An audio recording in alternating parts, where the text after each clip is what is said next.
台南议会观察联盟这次委托国立成功大学学生代表大会，对议员伫议会质询进行评鉴。评分的标准包含议员质询的数量，以及地方关怀议题进行评分。结果出炉，分别有无党籍议员尹爱达理、国民党籍议员蔡耀辉、林美燕、林彦竹、蔡宗和，民进党籍议员陈怡晶、陈碧玉、李启维、李宗翰、辛家峰、李伟智、朱正轩、王宣茂、黄兆辉、陈黄宇等15位由指名代理选。第4届第一次的台南议会评鉴是由台南议会观察联盟委托成功大学学生代表大会所做的评鉴。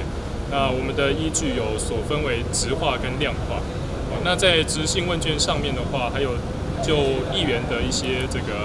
问政的态度啊，或者是他的专业程度，那还有在地的关怀，有包含人文、教育、环境等议题。那如果议员对这一些都有比较多的琢磨点的话，那在整体的表现上面，分数也会比较可观。那这一次的议员里面，优质议员共15位，那有5位是新科议员。其实这代表说，我们可以看到青年世代在从政上面有非常良好的表现，是值得嘉许。那许多这个比较资深的议员也用他们的这个经历啊，然后在议会里面为人民发声。那其实能够把台南市的人民的声音带到议会里面，这对民主来说是一个非常重要的进程。那我们相信说，这种